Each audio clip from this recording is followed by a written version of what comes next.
Ayesha Curry has been out talking her talks. This ain't loving basketball. Y'all can't both be a star. I think she's just bored and the streets are calling. She said herself, I'm in therapy for the choices I made. There was a point in the interview when she said, hey, so have you talked to Steph? And Steph was like, hey, you have everything. And I'm like, yep, that's y'all.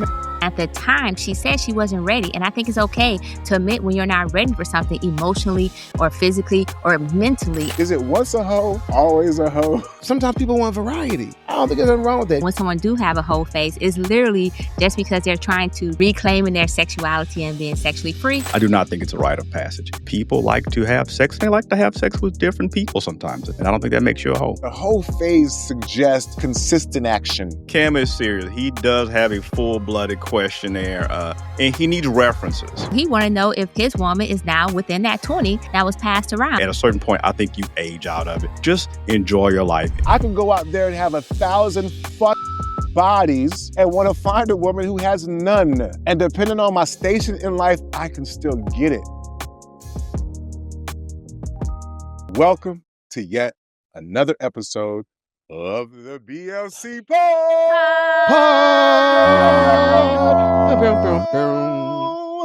Ooh, yeah. And, you know, in the 80s, they always had that, ooh, yeah. And I got all my people with me. What am I buying? Because they always had the but am I buying? Yes. Remember that was the 90s. I'm sorry.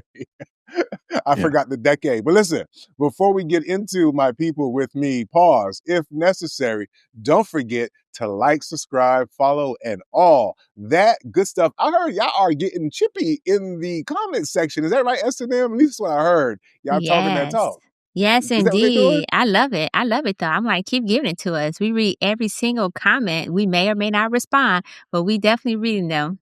Listen, if we don't respond, it's probably for your own good. Trust and believe. You know, how many times delete, delete, you know what I mean? So trust and believe we're doing y'all a favor. And speaking of doing yourself a favor, we got the merch, y'all. That's right, we do somewhere we got the merch. I believe somewhere over the rainbow. We got the merch, y'all. So definitely check out.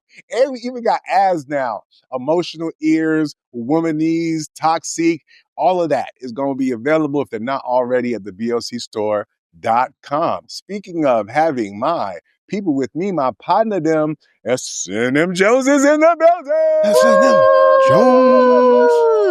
So I so happened to have the merch on, you know, the womanese merch. And somebody kept claiming I was listening and hearing in womanese. So I was like, you know what, let me just go ahead and rock that this week.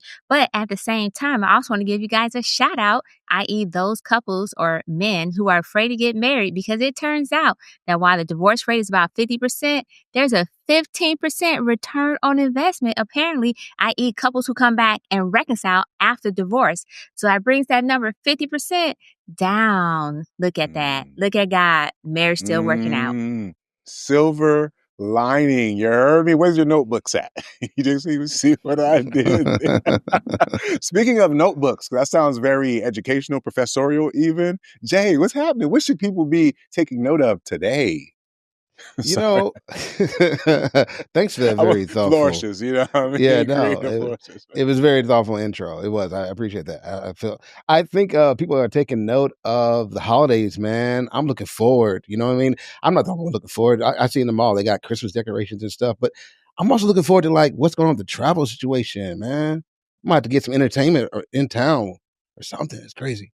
But anyway, so no, man, got my ears to the streets and fart. No, completely. Listen, I mean, you know what? I get excited about going out of town also. And then with the bullshit happening with the government shutdown, that would fuck with me too. You know what I'm saying? I'm over here looking at plane tickets and shit. Man, come on, man. Get the shit together, y'all. We got places to go. And we want to get there safely. I got you, Jay. You know what I'm saying? Appreciate that. You know what I mean? Already.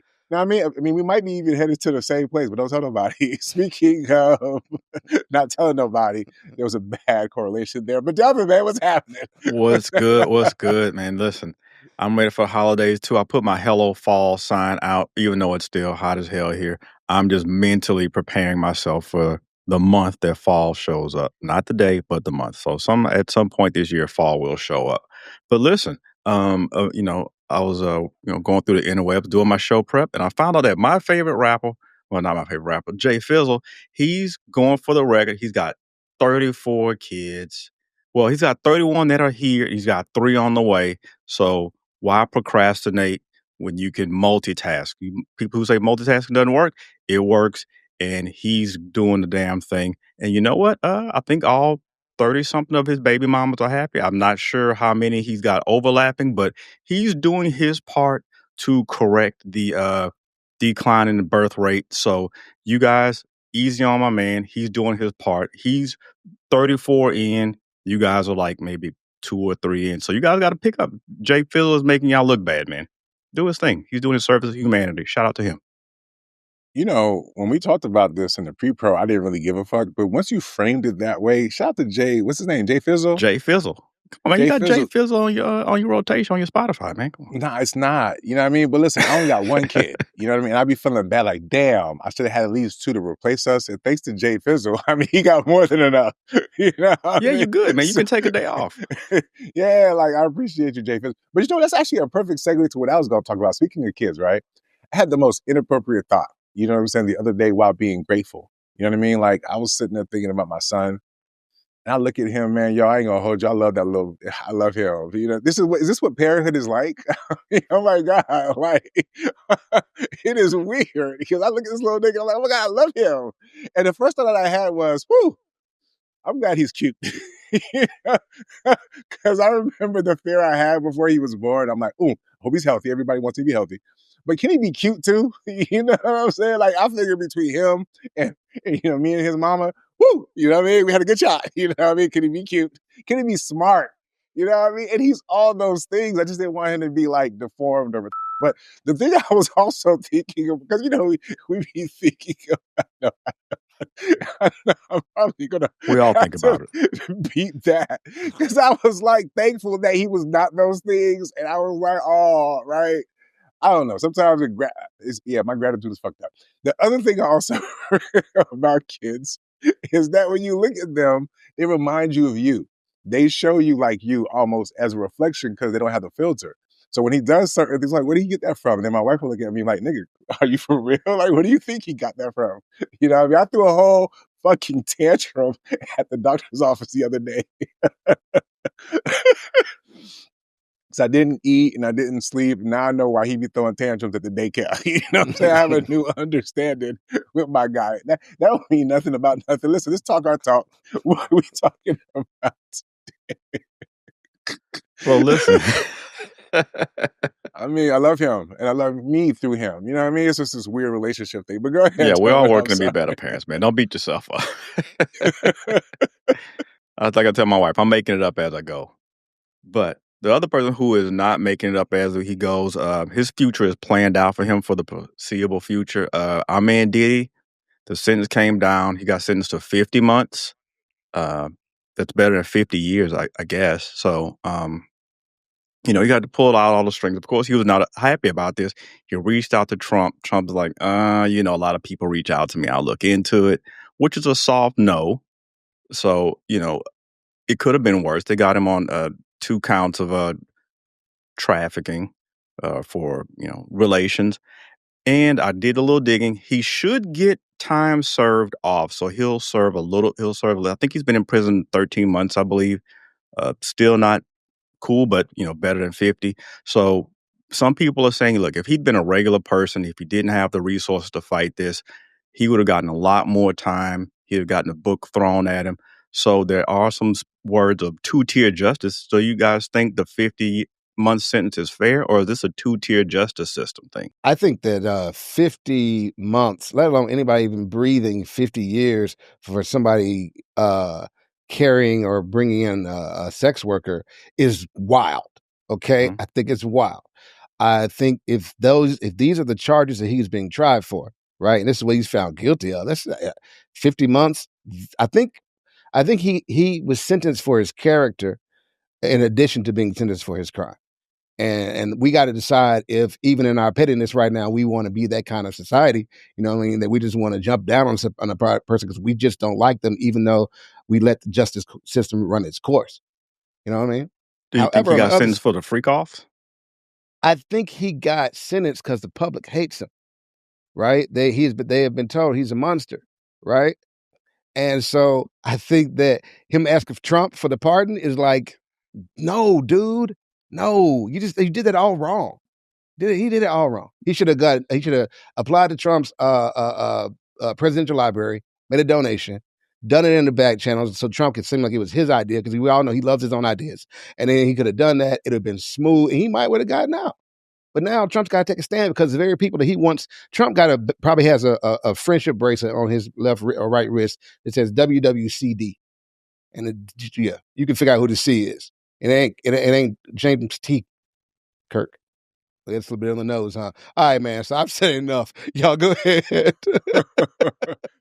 Yeah, I wanted to jump in and kind of save you, but I also wanted to see where you was going with that C. And then I was like, you know what? I'm going to go ahead and let you drown on that one, because I was like, I don't know exactly. So thank you, sir, for letting for saying go ahead. So with that being said, let me go ahead and say I think that they split the baby on this one, basically, because from my understanding, the man can be sentenced. He had 2 counts, so it's 2 to 10 years, and they gave him 5, right? About 5. He already served a year. And so I think it showed that basically, particularly within the Black community, icon can fall. Justice can be served just because they're icon. Now, I will note that the icon being Black may have a role in the fact that they split the baby and gave him 5 years, but he could have got 2. He could have got, out on what he already served. And so I think that ultimately, I'm good with this verdict, because while he went down for man charges, which is interesting considering that they could have got so much more if they would have presented the case to include charging a co-accessory. We won't say Cassie name. But anyways, then I think he would have got even more and Rico may have been proven. But since they didn't, it is what it is. I think the fact that he asked for a pardon, though, is actually somewhat of a privileged entitlement. It was like, oh, I'm a celebrity, so therefore I'm entitled to this pardon to request it directly versus, as you said, Jay, going through the back channel, sliding through the door and so forth. But either way it goes, I think this is a justice served in some shape, way, or form for those who believe he deserved it. And I think it's justice served for the things that he was not caught for. And that tends to be the case with some people. They get sentenced for something that they never did. I'm going to just refer to OJ, who was another polarizing figure when it came to when he got sentenced for stealing back his own stuff. So, landing there. I'm going to ask a couple of quick rhetorical questions. I could have swore Trump had mentioned something about the Diddy case, didn't he? Okay, maybe that wasn't a rhetorical question. Did he mention something about just how, like, it just seemed a little funny? I don't know. Because I feel like Trump be, introducing himself to many situations. And so if homie got signal that, hey, he might be amenable to a pardon, I don't feel like it's entitlement. I mean, I'm Diddy. Like, we used to party back in the day. We're New York, right? And if you showing some level of empathy towards the niggas because you realize how fucked up this shit is, then yeah, I'm gonna make a personal appeal. But yet we want to frame it as entitlement. Okay, I'm the reframer here. So I'm saying I don't think that was entitlement. I think, hey, he figured, you know what? It's like that. And it wasn't, unfortunately, or maybe not yet. Right? Maybe that does have to settle a little bit. Apparently, this president don't seem to care what y'all fucking think about what he's doing, so maybe he'll get back to it. Just not right now. So chill. You know what I mean? That's number one. Number two, this idea of a double standard, right? Like the idea that he got less time because he had money and fame and all that. You know what's so ironic about that take, right? For anybody who might have it, one would probably stand to reason that he wouldn't be in this position if he did not have money and he wasn't who he was, right? Like, how many people transport hoes across state lines, especially in the tri-state, when you're talking about New York, New Jersey, maybe Philadelphia, Connecticut? I guess that's 4 states. My point is, right? So I get it. Maybe y'all felt like, hey, if he wasn't rich and somehow he ended up on this, RICO case, because I don't know how you could not have money and be caught up in a RICO. Has there been a broke RICO? like, how can you have a criminal enterprise if y'all niggas ain't making no money? I don't know. These are just questions that I feel like people are not asking. So it supposes that the people who are going to be charged with these things probably have money. You know what I'm saying? And so I think what also sucks about this is that I feel like this might be a fair case, all things decided, right? Celebrity, what he did, or whatever, right? He got the years. It might work out for him. People will feel like he didn't get over necessarily. If he would have got out, maybe they would have felt like, you know what, that would have been his money, et cetera, et cetera. So I feel like for him, even though this is me saying that from the outside, this might have worked out for him because now he can go ahead and do his time, pay his penance or whatever. I mean, at the end of the day, he was found guilty for what he was found for, but in the world of karma, he got what he deserved, probably maybe even less. And so take your win there, strategize, and mount your comeback. He's fully capable of mounting a comeback. So I'm not going to cry for Diddy. You know what I'm saying? This brother has shown time and time again, whether it was the shooting incident, whether it was what happened with Biggie, the war back. I mean, this brother's resilient. You know what I mean? So I'm not going to cry for him. And I feel like who are the victims for real, for real? And it seems like most of them have been compensated. So, we've talked about this story for like, a year, a couple of seasons now. And so for me, I'm happy it's come to an end, at least this chapter of it. And so maybe we can close. I know Delvin's going to speak on it, but it's just crazy. Like finally. And I think honestly, thinking about it, everybody got their just desserts, you know what I mean? Regardless of how we got there. Yeah, I mean, I'm just wondering about the if you don't have money, can you still have a freak off? I mean, it'd be a broke freak off. I'm not sure how that would work, but Yes. that's kind of Yes. concerning, actually.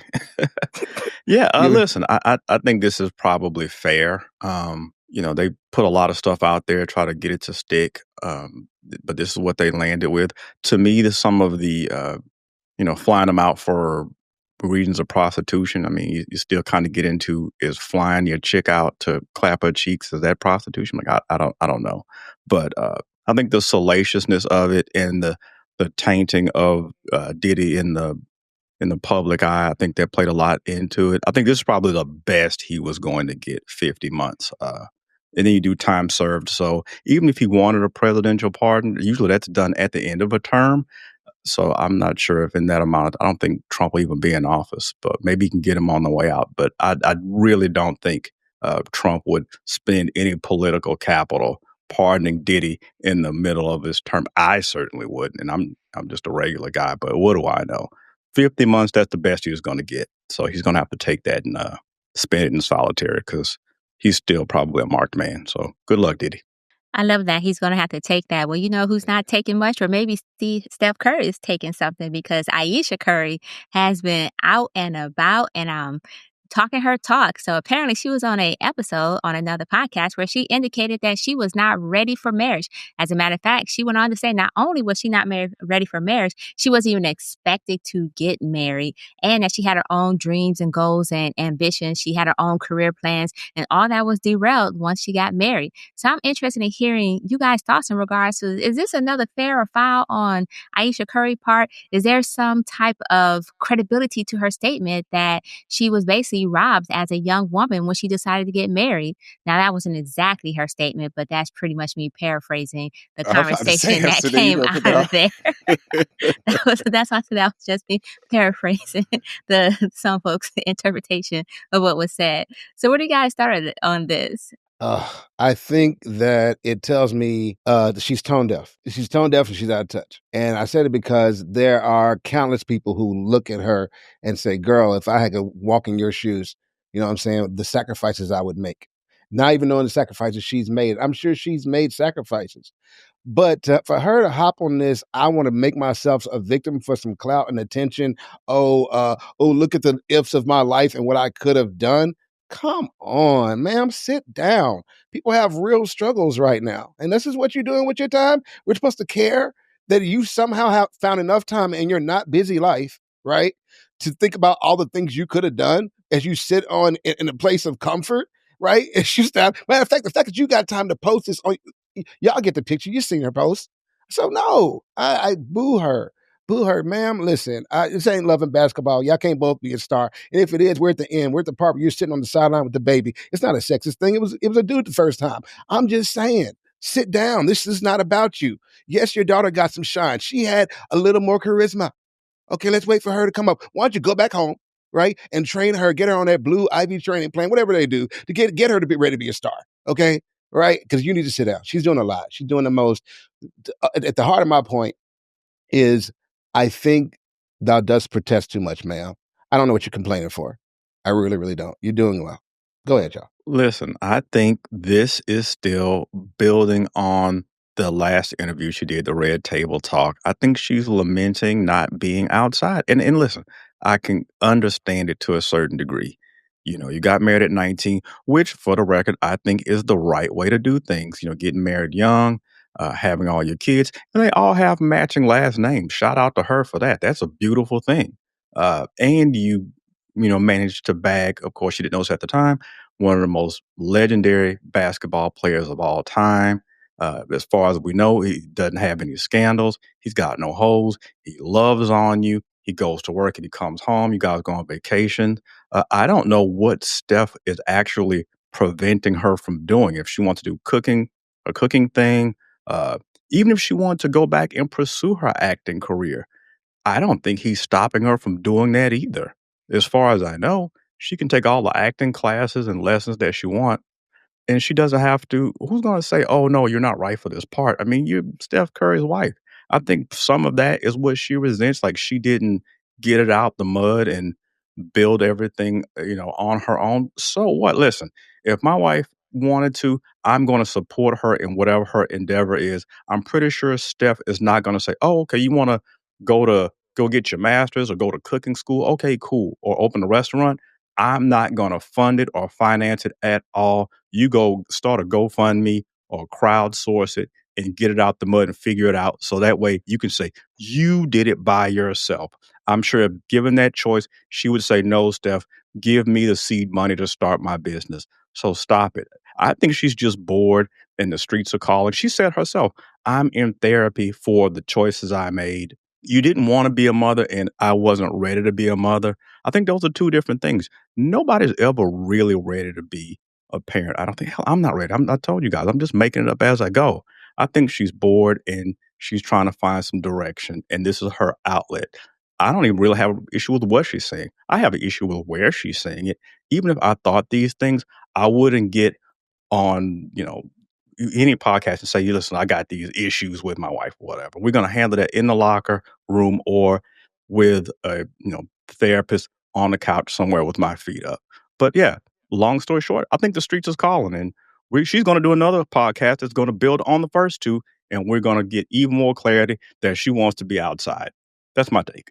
The fact that we still go back to her comment on the Red Table Talk to me is interesting because I gave y'all niggas clarity in what occurred and what was happening. And I saw a clip with Corey Holcomb and other niggas. And I guess y'all are a little bit more civilized than some of the commentary that I've seen out here. And what it tells me is that a lot of y'all niggas' emotional intelligence is very low. Like, oh my God. Like, you want to talk about tone deaf, Jay? Some of the shit that I've heard some of y'all niggas say sounds tone deaf. And I'll tell you who else is tone deaf. Steph Curry. And I'll tell you how I know that because she told us, right? And let me tell you why. Because there was a point in the interview when she said, hey, so have you talked to Steph? And Steph was like, hey, you have everything. Like, what could you possibly, lament about your life, right? And I'm like, yep, that's y'all niggas.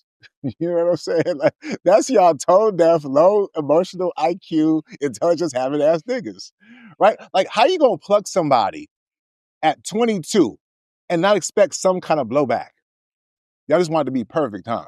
You got her when she was probably untouched, unvarnished for the most part. You got her like the niggas say they want the chick, right? Pristine, no experience. She's just not ever to have any issues about the choices that she would have made for you to get that, huh? Oh, I get y'all are used to hoes. Right? Because y'all assume they got these bodies, and we'll talk about it later, but for the ones who don't have bodies, they're not allowed to have like thoughts or to like think about their own agency, right? Or think about their choices. Does that mean that she would trade places with some of y'all niggas? Abso-fucking-lutely not. But does that not mean that if she's going to have agency as a woman and she hasn't had the most robust career, what the fuck else is she going to talk about? If I'm Steph, I'm not mad because I know a human being needs an outlet. I recognize that she probably did make sacrifices for us to have the life that we have. I recognize that I'm able to live my dreams, not only on the basketball court, but also off the basketball court. I maybe have not had to make the same fucking sacrifices that she did because guess what? As a full human being, she had dreams too. Right? And I'm living mine out here, and everybody is pouring adulation upon me. And yeah, I'm giving her the place. I'm giving her the money. And y'all broke niggas think that's what the fuck it's about as a human being. What about agency? What about who the fuck she wanted to be and still wants to be, about finding herself? You think it's okay for a human being to subjugate themselves to only being Mrs. Curry, such and such as mom? She can't be Ayesha, the aspiring actress, the aspiring business person, right? And so, yeah, is it the nicest thing to do in public? No. But if you think the nigga who hits threes in the NBA finals is worried about his wife's opinion on a fucking internet and worried about y'all opinion, y'all just don't fucking get it. You know what I'm saying? Like, even if I'm not the type of man who married a woman young, who also didn't have a lot of experiences and had to be mindful of that, for the fact that I got that, I had to understand that she is still a fully functioning human being, right? And so as the leader, provider, protector, with emotional intelligence, if she has some issues, I'm going to foresee it. I'm going to empathize with it. I'm going to validate it.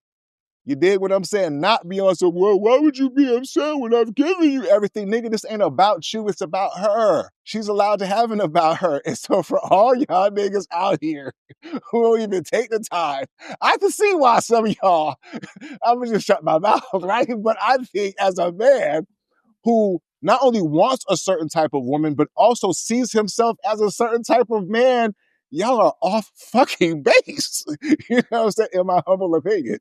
You know what I'm saying? Because she ain't going nowhere. You know what I mean? She's not. You know what I mean? She just probably talked a little bit much, but she's allowed to be outside too, bro. You know what I'm saying? You know what I mean? To build her brand. And lastly, you can't ask these women to be a thing and not expect there to be some level of blowback, y'all. I'm sorry, the world don't work that way. You know, there's no perfect thing. There's no woman who's gonna fuck you, suck you good. She's a virgin on top of that. She ain't never gonna play about shit. It just don't exist. You know what I'm saying? And me personally, the way she still shows up, I think she shows up a lot better than a lot of these bitches out here that we see gallivanting on here. Just because they're not on podcast, you know what I'm saying? Maybe having a little diary of the mouth, that would mean that she's showing up better in real life than she is. Okay? Y'all be clear about that. You know what I mean? You know what I mean? And lastly, I'm sorry. No, I got one more. Because, yo, if you go back and look at the Red Table Talk, shorty was fat, man. Come on, man. She was thick. She wasn't feeling herself. Y'all can't see that? You know what I'm saying?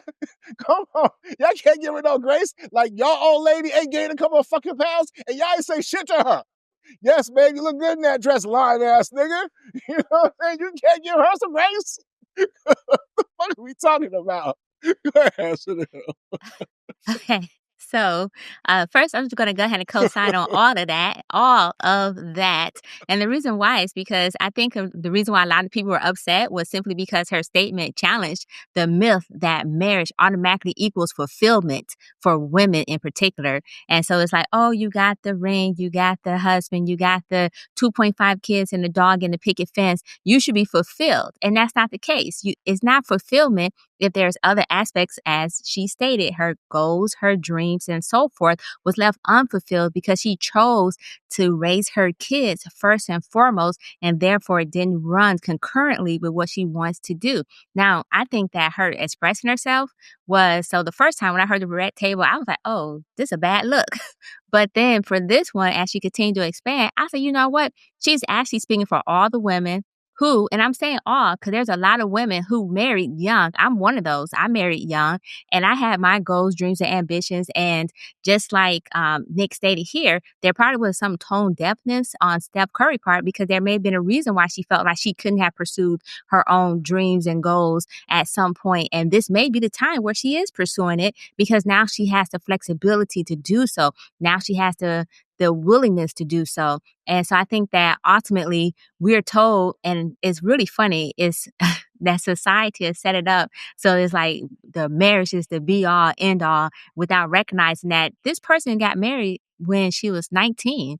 They've been together for a very long time since she was a teen. And there's growth along the way. There's growth in the process. The person that she is at 19 definitely isn't the person she is at 40. And even as part of that process, the mere fact that she let go of some of her own dreams and goals could lead to resentment. And what she's doing is talking about the resentment that she may have had, or more importantly, the regret that she may have had. But that regret is coming from a place of honesty. And I don't think a lot of men are ready for that honest conversation because they, as Nick indicated, I was like, hey, TT, really don't have the emotional intelligence to do so. They're not ready to have that hard conversation that I sat here in the background. I played your secretary. I played your wife. I played the mother. I'm this, I'm that. But who am I as a person? Who am I as an individual? What do I have separately? Where's my agency? Where's my ownership? Because yes, it's great being your wife. Yes, it's great being a mother.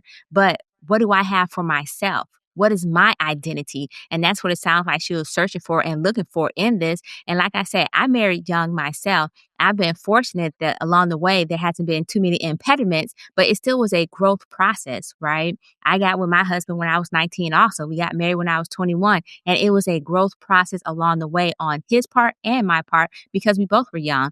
And that's one of the things that I think we should recognize, that she is still a whole separate individual with her own needs, wants, and desires. And I believe that we should give her grace for this.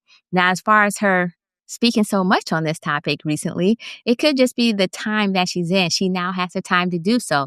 I think she should edit some of it? Maybe. But maybe it's somebody out there who's just like her and don't feel validated. And now they have the validation that they need to say, oh, I'm not the only one. And that's where she lies. She's right there in that point where she can technically be an influencer for other women just like her. Some of the conversations I've had, I've checked in with some of the brothers, and the confusion on some of the guys' points is this. You know, a lot of women say, "I want a guy. He's handsome, multimillionaire, love the Lord, no hoes. I can live the soft life."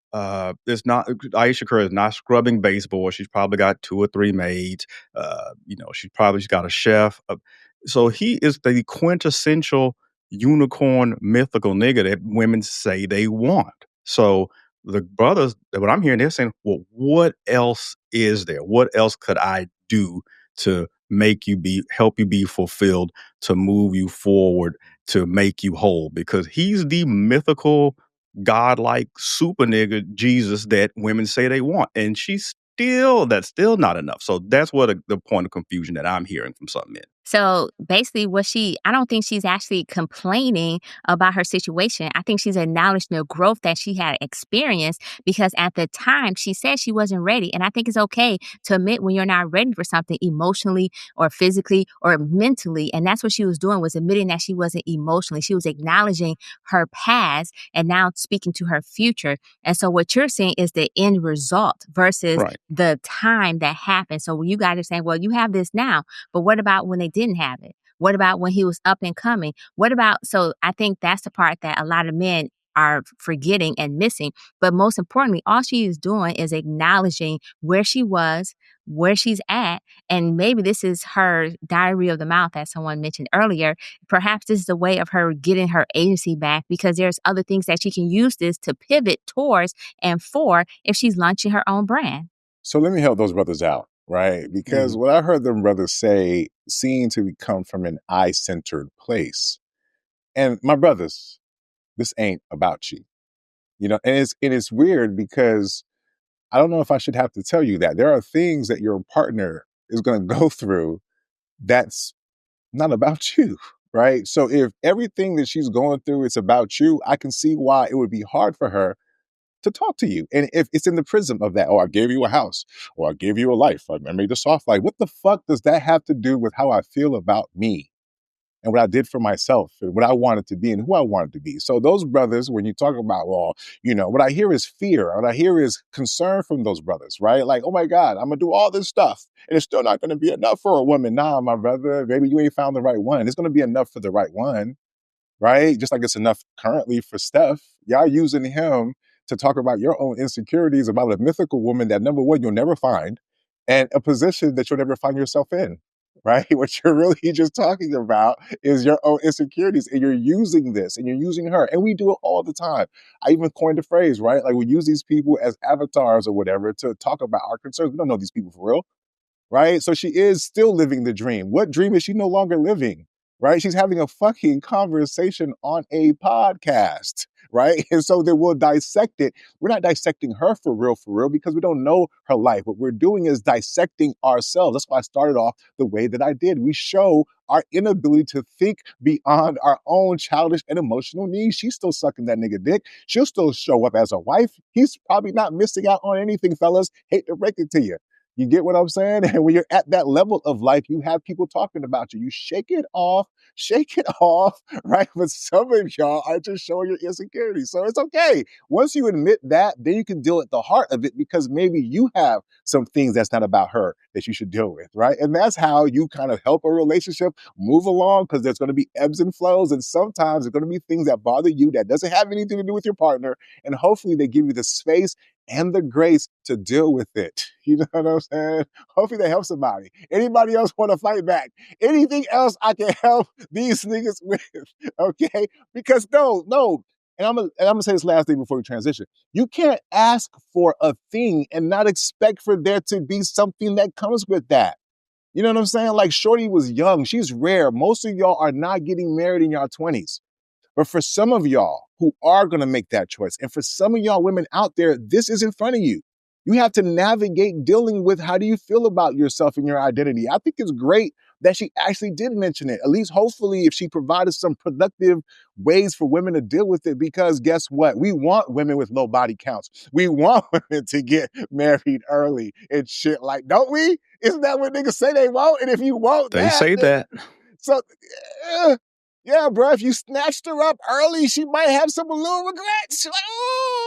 Like, as long as she don't go out there and get more dick. You know what I'm saying? But speaking of getting more dick, you know what I'm saying? Because apparently I was watching this video from Ebony M4, I think is her name. Cute little chocolate shorty, okay? But, she says things that I agree with most of the time. I ain't gonna hold you. And she was saying there was no such thing as a hoe phase. Right? You know who didn't have a whole face? Ayesha Curry. That's a fact. But some of y'all, never mind. But the point is, she said, because once a hoe, always a hoe. Herself, she never was a hoe. So she didn't feel the need to have a hoe phase. And this idea that every woman either needs a hoe phase, or just because she complains about her relationship that she's missed out on a hoe phase, right? So do y'all agree with that, right?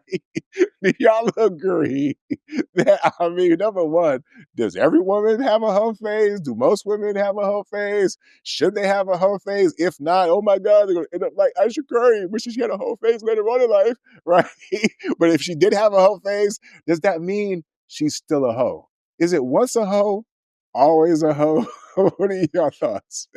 You know what? Let me go ahead and jump in on this one, just because first, Ebony be trolling, right? And so her comment about, if you have a whole face, you was always a hoe, I actually disagree with, because when people say once a hoe, always hoe, that's like saying if a man cheats once, then he was born to be disloyal. He's a cheater. So I guess that they do say that too, huh? Once a cheater, always a cheater. And so I guess that could possibly be where she was coming from, because I didn't understand the whole purpose of her saying that you were a hoe. I think she was gaslighting folks and just trying to get conversation. But let's talk about the hoe phase. Because I don't necessarily think that everyone wants a hoe phase. And when someone do have a hoe phase, it's literally just because they're trying to claim, and let me rephrase it. If they have a hoe phase before they get married, then it's because there was a hoe. Let me stop. No, that's them being sexually free and whatnot. Supposedly, according to feminist psychology and so forth, they're reclaiming their sexuality and being sexually free, which actually, interesting enough, is the same thing when they decide to have a whole phase after they end a relationship or after they get out of marriage, is because they're reclaiming their sexuality because they feel like that was something, it supposedly represent freedom in some shape, way, or form. I'm not quite sure exactly why, because I too did not have a whole phase. And as a matter of fact, I was wondering, why do people feel like a whole phase is necessary? Because there was another clip where the lady said that Ayesha just needed a whole phase. That's what she needed to go into. And as by evident by the men constantly saying that she's trying to have a whole phase, immediately equating to that she's for the streets. I'm like, come on, stop. We don't have to go. Why do we always go derogatory immediately and assuming that's what she wants? Versus recognize, like, yeah, she probably did want something new, but could have been about her goals, could have been about her ambitions.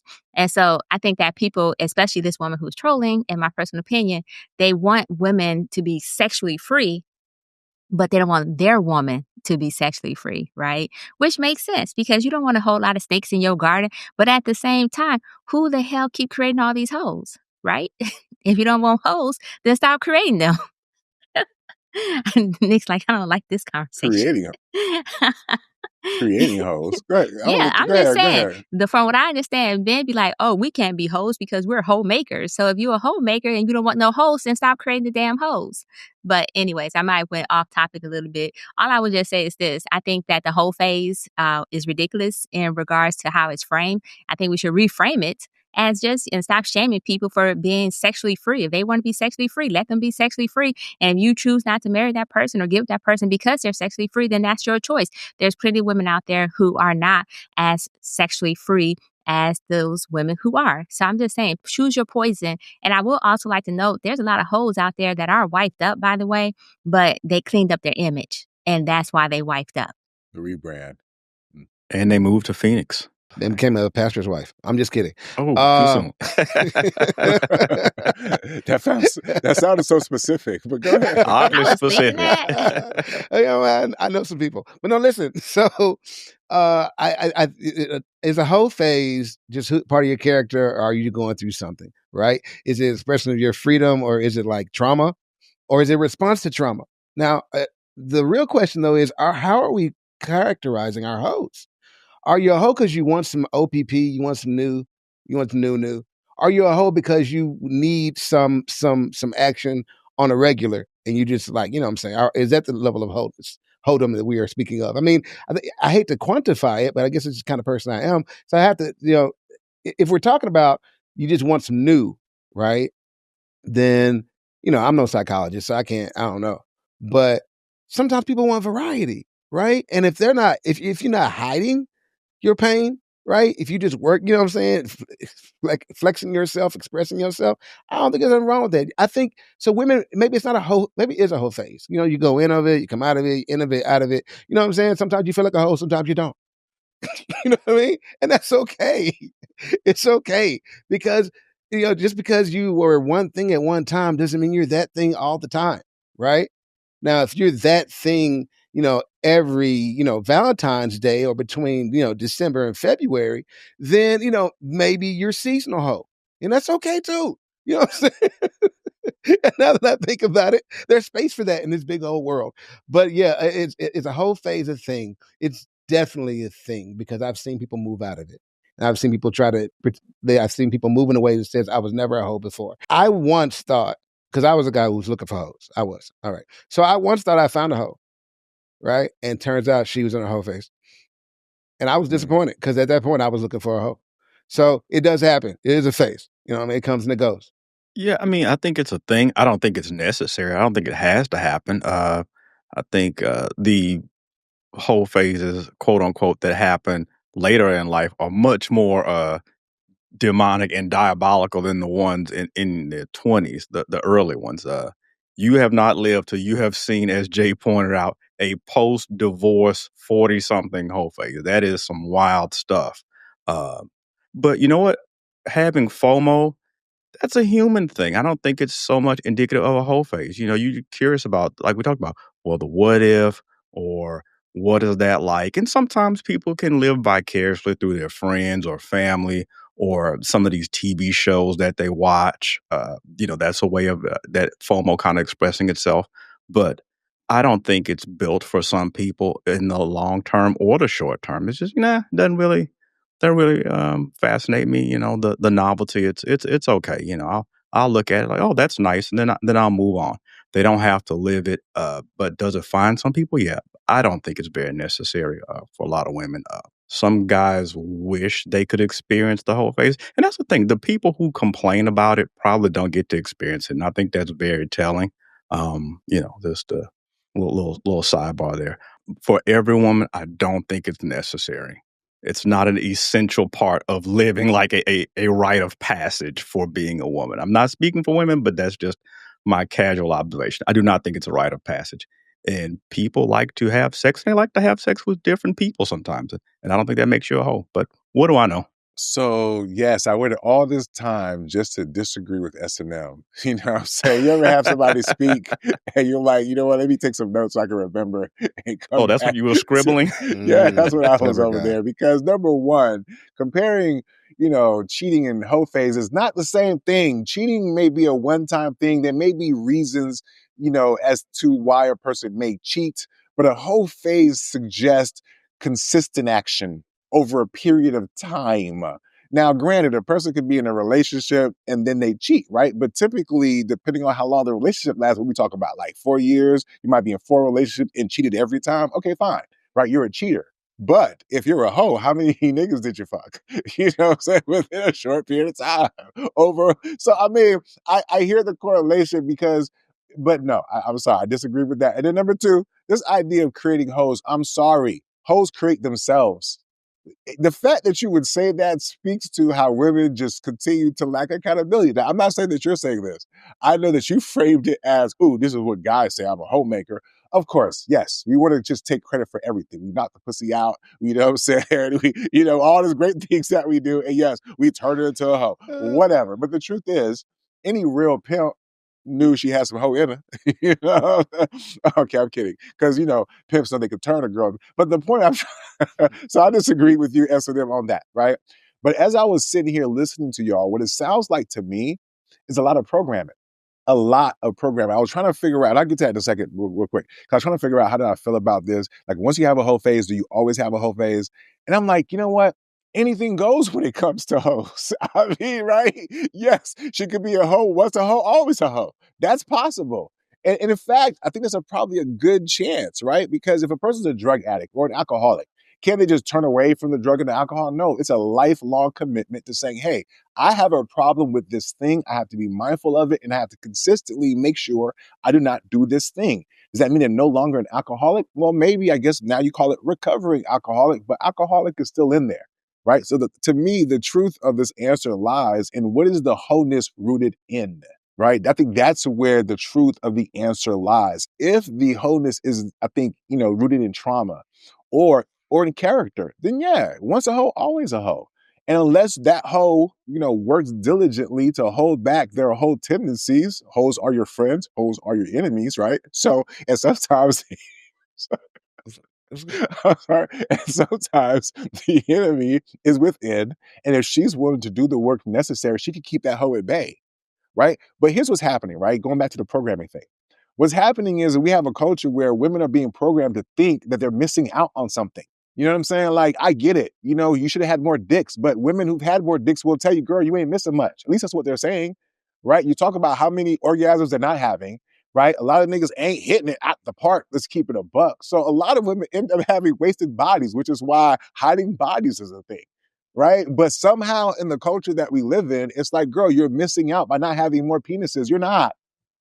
You're not. You can be sexually open with your boyfriend, you know what I'm saying? With the guy that you're with, or in committed relationships. You can explore together. Being a hoe to me is not so much about just fucking a bunch of people. It's in the condition upon which you're having that sex, right? If you're being used and being played, or if you value your vagina for a handbag, right? Or whatever, currency or quantity, then yeah, that makes you a hoe. But I feel like women who are smart and who have agency and who are sexually whatever, they move differently. You would never even know they were a hoe, right? Because they're not moving in that way. You dig what I'm saying? But what's happening is some of these women out here are watching these hoes, because I did see another clip where the girl was like, y'all ladies are out here listening to a bunch of hoes. And they got y'all thinking that the way that they're doing things is the way that you should be doing things, whether that's how you present yourself, whether that's how you go about relationships, right? That's how relationships became so transactional, because the hoes convinced the non-hoes that this is the way you do it, girl. Right? You know what I mean? So what you end up having is some decent women hoe playing. Not cosplay, but hoe playing, right? They'll dip their toe in there and get their little hoe on, and that's their hoe phase, and they quickly realize, this ain't for me. You know what I'm saying? And what they do, take their asses back across the street. You know what I'm saying? If they didn't get caught up with a baby or something else. You dig what I'm saying? So yeah, this culture that we're in is programming these girls to feel like they're missing out on something, so they put themselves in harm's way. For what exactly? That lands me with this last point, Jay. You talked about what being a hoe is. To me, a hoe is a person who just doesn't value themselves, right? In the way that is shown through the exchange with sex, for example, right? If that makes sense to what I'm trying to say, right? Because a person who values themselves is going to move differently, even if they want to have a lot of sex. You know, how many partners do you have? There's lifestyle elements, right? People who want to engage in things do so responsibly because ultimately they care about themselves. And unfortunately, I just find that a lot of times the actions taken upon hoes does not tell me that they care about themselves. And I think that's where it starts in terms of my definition. It's not whether or not I think you're a hoe. It's whether or not you think you're a hoe, right? Not Nick, right? I'm talking about you, the person, right? That tells me a lot. And a lot of y'all hoes tell yourselves. So what's called a hotel. You know what I'm saying? So in conclusion, hoes are your friends, hoes are your enemies, right? We just got to stop confusing things. That's all I'm saying, right? It's one thing to be sexually, adventurous and to live your expression and to be responsible and all that. That doesn't make you a hoe. And just because other people can't tell the difference, that's a them problem. You dig what I'm saying? But for those of us, or those of you who are moving in such a way that we could tell, we could tell. You know what I'm saying? You might want to do something about that if you care. You know what I'm saying? But we didn't create that. Something within you created, you might need to get some therapy. But go ahead, man. What are we talking about? Hoes are your friends. I just want to make a point really quickly, though, when you talked about once a hoe, always hoe. Once again, I still got to disagree with that because human behavior isn't fixed. It's constantly changing. It's learned behavior, unlearned behavior. You're constantly growing and evolving. So you can't say once a hoe, always a hoe if you're saying these other adjectives, right? As far as once a drunk, always a drunk, once an addict, always an addict, because they're going through all these various things. They're behaving, they're learning and unlearning the behavior that caused them the addiction. I don't think that's comparable to the whole thing unless that whole part, aka their sexual experience, was rooted in some type of trauma, or if their sexual experience was rooted in shame or repression, and therefore they became who they represent, i.e. the so-called whole character. I also want to note one thing too, is that hoe is literally a construct made to make women feel bad about their sexuality without holding men responsible for feeling bad about their sexuality either. Now, what I will say is that you'll say this is a double standard, and it's a good double standard because men are men and women are women and so forth. But the same way we're going to shame hoes, we should be shaming players because players are hoes too. If they getting just as much coochie as the women who are putting out, then we'd be shaming them too, especially since you just said that women didn't want to take accountability when I literally said it was men who said they were hoe makers. So I don't know. It's just weird to me. I just want to point out once again that human behavior isn't fixed. So that means whole behavior isn't fixed. You can change, you can grow, you can unlearn, you can learn behavior. I've never heard of a guy calling himself a homemaker. You need to go read our comments then in the BLC pod. Go ahead and read some of the earlier comments. When we talk about hoe and we talked about how men can be hoes too, the dudes in the comments were saying men can't be hoes. We can only be whore makers. They just can't argue. They just can't argue well. They can't argue well. Men can be right. You could be a man whore. You know what I mean? So the whole thing goes both ways. Okay, and you're not. Nobody's made to be a whore. Unless, they are, but that's illegal, and you go to jail for that. It's shame on people. That's inhumane. But other than that aspect of making somebody be a whore, whatever you're doing is in you, right? You're trying to get something, you're either trying to get through it, or you're trying to get, get to it. Whatever you did, but I don't think it defines you. I think it's wrong to define people. I think it's wrong to label people for whatever period they are in their life, unless they consistently do this thing all the time, like it's their profession or something. Then they're that, maybe. Even then, you can change professions. People can change. People can evolve. So on that count, S&M, I agree with you. But, you know what I'm saying? To Nick's point, We don't make no hoes. This just to clear my name. Hoes I are wasn't boring. saying that I agree that once a hoe, always a hoe all the time. I made clear distinctions that there are some people who are addicted in a way, and that behavior is going to stay with them. And in the culture that we live in, if you're an alcoholic, you don't stop being an alcoholic. It is something that you have to work on consistently. So I said all of these things that provided the proper caveat, right? I don't know if S&M was listening with her emotional ears, right? Even though she had a lick of a hoe phase. So it's like, girl, you know what I'm saying? What we talking about, okay? There are some people who have an insatiable need to just abuse themselves. And they're going to have to work on that. Now, the cause of that, it could be whatever, but come on, man. And I'm just saying, just like for some people it might be drugs or whatever, when it comes to hoeing, there are people, whether it's insatiable, desires, whatever, they just can't help themselves. Yeah, once a hoe, always a hoe. You know what I'm saying? I just feel, and here's the thing too, right? Because even the girl who was a bona fide hoe, who is now in the hoe recovery program, right? Do y'all not wonder if she has an itch to get back there a little bit? Is it wrong for that man who may not have known she was a hoe, right? But like, hey, you know she's a hoe. Like, would it be wrong for him to have concerns? And at what point would she have to be a hoe for the concern to be valid? Right? If she was out there fucking 10,000 people, if you found out she was having gangbangs, like, I think we found the part. She was having gangbangs, but she's like, but I'm okay now. Well, right. Yeah, like, okay, my last question on this. Right. To anyone who wants to answer, is there a point in the hoe phase that you've gone at the point of no return? Can you have a hoe phase that it's like, nah, you know what?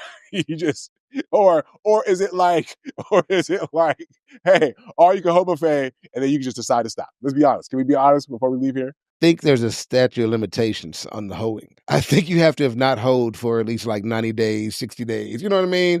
Like that gangbanging history can't be recent. It's got to be further down in your resume.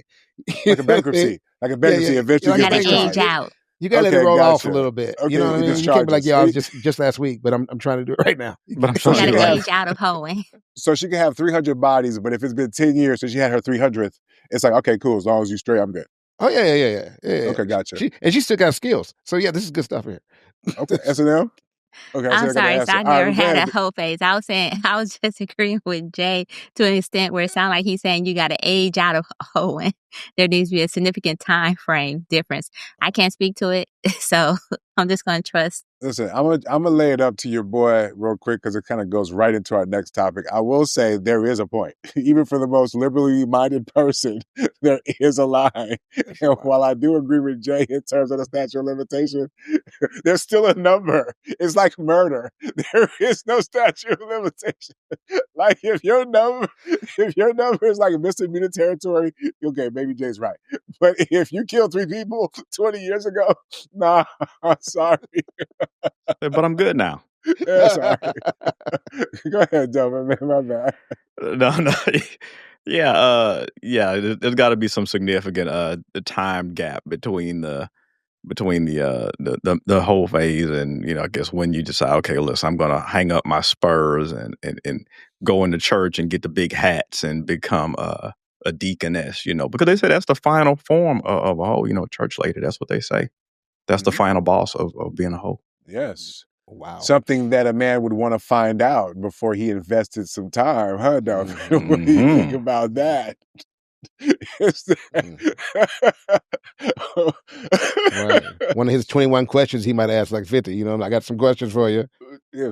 When you say Jay, what do you mean by I have questions. He's like, get to the list, damn it. Jay, like a whole questionnaire? I'm shaking everything. I'm sorry. What, Delvin, do you know what he is talking about? Delvin? Well, you know, there are some brothers, like, they're actually having full questionnaires. You know, listen, I need this filled out in triplicate. You know, you get a copy for your records. Please answer honestly and truthfully. You know, the brother might be a notary, so be careful, ladies, because it could be, you might be legally liable for that if their brother's a notary. So, you know, check in on that. Yeah, so you know who's not a notary? I was like, you got bad hits, Delvin. No, you could have done one more. You could have said, "Yo, you think Cam Newton has notaries?" When he's asking these chicks these questions, you know what I'm saying? You so much up the list. Okay, listen to the audience who are wondering why we're laughing. I'm like, we gotta tell them now. Okay, so we're trying to transition to the next topic, right? And so I mean, he the might be a next notary. topic is Cam Newton. And Delvin was Delvin supposed forgot. to say it. He was like, And You so didn't pick it up. I was love it. like, Delvin, you know who else is out here vetting women's whole phases? Was the transition we were looking for. Okay, I'm gonna try one more time. Let's try one more time. Go ahead. Oh, Devin, you got it, bro? Or you want me to go ahead and do it, No, man? yeah. No, Cam does have the list, though. I was joking about that, but Cam is serious. He does have a full-blooded questionnaire, and he needs references, okay? He needs to know who, what, when, where, how, and why. And I don't know if it goes back 10 years or if it's back to high school. I'm not sure, but he needs a thorough scrubbing. He may even have FBI investigators going through your CatFAX just to make sure that the brothers that you have been with are reputable and pure and righteous men and nobody that he knows, because he can't have anybody that he's ever associated with or done business with who is senior cheeks. So he's being thorough, and I don't know if that's a trend. I mean, what do you guys think? You think the CatFAX questionnaire is going to catch on that Cam's pushing? I think Cam is I think it's I feel like it's a little bit hypocritical. Okay, I mean, now I do think it's relevant to ask a person's background, right? That's a safety first thing. So I think he's well within his bounds to ask that. I gotta say, I feel like he should just pick a number, okay, and just ask a woman dead on, yo, are you above or below? And she, and just let it go. You know what I'm saying? If she above, they're like, yeah, man, thank you for your time, whatever. But I feel like just ask women over and over again. He moves in big circles. He's banged a lot of chicks. I would assume, I guess, whatever, right? And maybe he doesn't want the crossover between them and their friends and whatever. But it's a network, man. It's a womanhood. It's a sisterhood of traveling pants. It's 6 degrees of separation. So I'm assuming he's asking because he doesn't want somebody who's been around. But then what I'm saying then is look at Ayesha Curry. You know what I'm saying? Get you a fresh one and you still gonna have problems. Bruh, just let it go. If you like the chick, you like the chick. You know what I'm saying? Ask her what she was doing for the last 18 months. Okay? Whether or not she's incarcerated, that can be, your red flag for you or whatever. Y'all can make your own decisions. But last 18 months, have you had any gangbangs? How many bodies did you catch? You know what I'm saying? How many times, that kind of thing. Just give her a little period. Run it back. I think he's probably the wrong person to carry this message. He's probably the wrong one. He needs to be somebody else doing that. He needs to just give a number that's like 60% of his number and let that be fair. That's what I'm saying. Good. Actually, or people like him. I disagree with that, Jay. I think he's the right person to have this conversation. And I want to thank Cam Newton for saying this because, since the pandemic and those conversations on Clubhouse, this conversation about body count would come up all the time. And I feel like we didn't have a real person who maybe publicly said this to where we could say, okay, cool, let's use him as a case study, right? I mean, maybe I missed it, right? So I thank you, Cam, for being this case study. Now, what did Cam say? Or better question, what did I hear him say, right? Because I don't think it was just a matter of number. He wanted to know specifics in terms of the who's. Why would that be, for example? Because he wants to make sure that he's not going to present you as his woman and you actually slept with somebody in the crew. Now, why would he say that? Well, could it be because he's an athlete? You know what I'm saying? Could it be that because sometimes women seem to date certain types, which may include athletes, right? Could it be that he wants to make sure that the woman that he may invest in, right, hadn't slept with his homeboy that he has a strong relationship with, because he even admits that maybe he didn't have the emotional range to deal with a situation like that. But how many of us do for real, for real? Like, could I be with someone, love her, and be in a relationship with her, even though I knew she was with one of my homeboys? Right? And then can we be honest about that? And I'm going to tell you, I'm going to be honest right now. I couldn't do it. I couldn't do it back then because I was in a situation like that. And even though I thought I was this better person because I really did care about her, the truth is that ultimately I couldn't be in a relationship with her. Right? I wasn't being honest with myself and I wasn't being honest with her. Right? Because I wanted to be this fairy tale good guy. But like the fact of the matter is that proximity does matter. Like for a guy, for me, who's went to the altar, and maybe I'm speaking from a privileged position, but there is a thing about going to in front of God and family and feeling like, yo, this is my woman. Now, granted, she's not a virgin. Most women aren't. But when I say mine, can I have a mile radius on it or no? Is that too much to ask? I mean, when we look up hotels, it's like, it's just 25 miles away. Can I at least have a mile radius on the woman I'm going to put a ring on? Right? And so how would I know that? Even when you look at the map, you have to put the initial directions in to know what the mile radius is. So I think it's completely in his right, and any man's right, to ask that question. And Jay, you mentioned like his history. What the fuck does his history have to do with anything? Leverage is not fair. Life is not fair. I could go out there and have 1,000 fucking bodies and want to find a woman who has none. And depending on my station in life, I can still get it. And that sucks for those of y'all who always want to do this goose and gander shit. I feel you. You know what I'm saying? Blame God. You know what I'm saying? Because that's just how it works, unfortunately. Okay. So, anywho's, I'm not mad at Cam. I understand this is like a big brouhaha. And if y'all ladies are out there in relationships where you're afraid your man is going to ask you that question, maybe you should have made better fucking choices. And I mean that figuratively and literally. Because that goes back to the whole thing about being a grown-ass adult, right? If you're ashamed of the shit that you did, then maybe you shouldn't have done it. Right? But if you can stand on it, then maybe a nigga will respect it. And that's the problem when you ask that question, right? Because he's not supposed to ask. Why the fuck not? Right? But if he does, are you prepared to answer? Right? And so I think some of the brouhaha comes from women who have skeletons in their closet that they wish that their future husband does not ask them about. And that's okay. You know what I'm saying? But it ain't the same.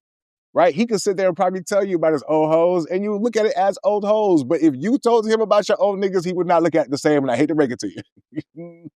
Cry me a river. Which is why y'all would lie, which is why when we have this conversation, I say, well, he would never know anyway. Well, guess what? According to Cam, he will know if you fucked his homeboy because niggas talk. You know what I'm saying? In cigar lounges. You know what I'm saying? And if y'all didn't learn by now, these niggas are fucking some of the same hoes anyway. Right? At the end of the day, they want to make sure that these hoes are not a part of their cliques. Right? Because they're not all cliques. You know what I'm saying? I got my group of guys. You got the alphas, you got the caps. You know what I'm saying? Like, you can fuck with some of them, but if you fuck with one of those, it's a little different. Am I lying? I mean, I'm just using these organizations just as examples, and by no means am I categorizing these guys as people who philander and fuck with me just for the sake of fucking them. You know, so we don't do that. But the point I'm trying to make here is just that, like, that's how it is. If you fuck them, cool. As long as you ain't fuck one of us, it gets a little dicey. And I think that's what Cam was saying. And as an alpha male, see what I did there, pun intended, I guess. He has every right to set his boundaries, set his tone, ask his questions, to vet properly. And yeah, man, Cam, do you think, my brother? I ain't mad at you. You know what I'm saying? We ask men to choose better. How are they supposed to know better? They'll ask better. Come on, man. So this is interesting simply because for once, I'm actually okay with what Cam did. And the reason why I'm okay with it is because those were his boundaries that he set. And if you cool with providing your list, and as Nick pointed out, that was one of my first thoughts was that a lot of these men be having sex with the same women. It'd be like 20 women, y'all. But the world is like millions of women and y'all keep screwing the same 20. So he want to know if that his woman is now within that 20 that was passed around, basically within the sports arena or within the entertainment industry, and he's well within his right to do that. I actually think women should do a better job of vetting and having questions that they're concerned about. So, for example, if a woman doesn't want somebody who has a whole bunch of mileage on him, then she shouldn't get with that person. But 9 out of 10, women don't care about mileage. Let's be honest. They're like, oh, he got experience. Oh, so, but recognizing, right, cute, money, all these different factors that come into play. So the point that women don't actually care about mileage. Some women may do. And so Cam was well within his right. I also noticed, though, that he has a tendency to talk about a lot of things that he do is because he's in competition with men. He wants to one up on men, so to speak. So he talked about how he went to a strip club and he makes sure he throw more money than any of the men there because he's in competition with the men. So why wouldn't that translate to the woman he's with?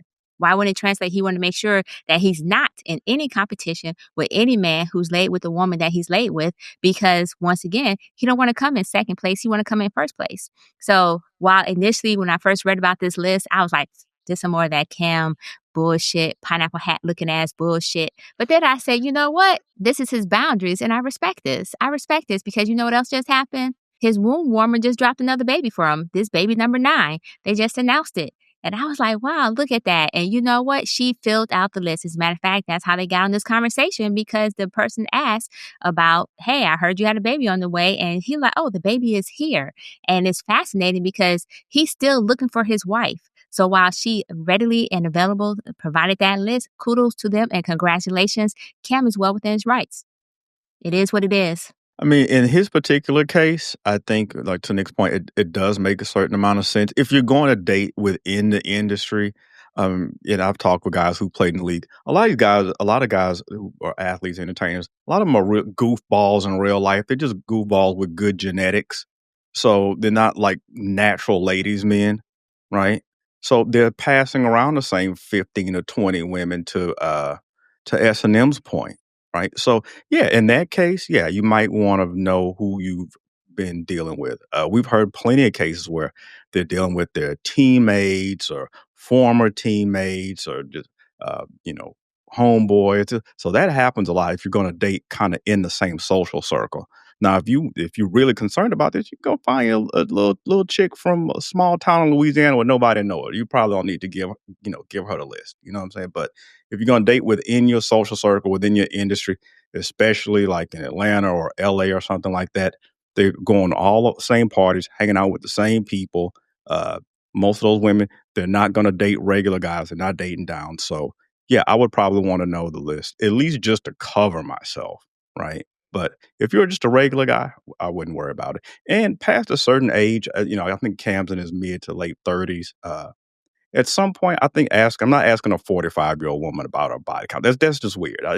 That's another thing. At a certain point, I think you age out of it. Just enjoy your life. And if she's behaving and doing what you want her to do, just rock out with her. I'm not asking a almost half-century old woman what her body count is. That's fucking weird. I'm standing on that. Well, hold on real quick, right? Okay. I got to get a little bit of pushback, okay? Because I would venture to say that if a person is going to ask about body count, there was probably a reason for them asking in the first place. It's not a question that I feel like that people probably ask all the time, right? Because we assume stuff based on how a person moves, right? You might see the girl, she's like a librarian or whatever. You're not going to think she has a bunch of bodies. I think most people generally make general assumptions. So I'm just putting a caveat that there may be a reason why that question is warranted, right? In terms of depending on how she's moving. That's number one. Number two, I want to shoot these brothers some bail. I know there's a conversation in regards to like dating some of the same girls, but if you really think about the fact that as a famous person who's probably also rich, like where can you go? Can you just go to the bookstore and be normal like normal people? I mean, I know some of these athletes may not be that recognizable necessarily, but their schedules may not allow for them to just be out there just meeting the regular girl, right? So what ends up happening is, unfortunately or fortunately, there are women who position themselves or put themselves in proximity. And so most people go for the low hanging fruit. I'm not saying these women are that. I'm just saying that that's easy for them because they put themselves in a position in proximity of these men. And yes, so they end up picking them, et cetera, et cetera. So I do want to shoot them some bail because it's not as easy to just go out there. And then on top of that, the regular girl, does she even want to get with you for real? Because, hey, listen, it's a lot to deal with. I've heard things about you frat guys or sports guys or whatever, right? So I just think we make it seem like it's easy. So I do understand that because of that, if you're in that environment, you do want to ask questions. You do want to make sure.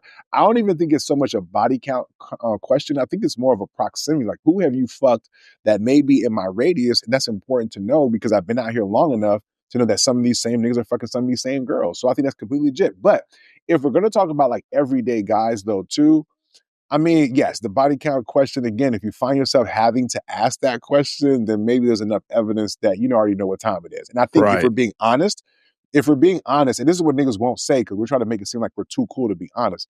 If we think you're a hoe, we're just going to treat you like one. Either we're going to fuck with you or not fuck with you. So it's not like we make judgments. You know what I'm saying? So we act like we don't have that thought.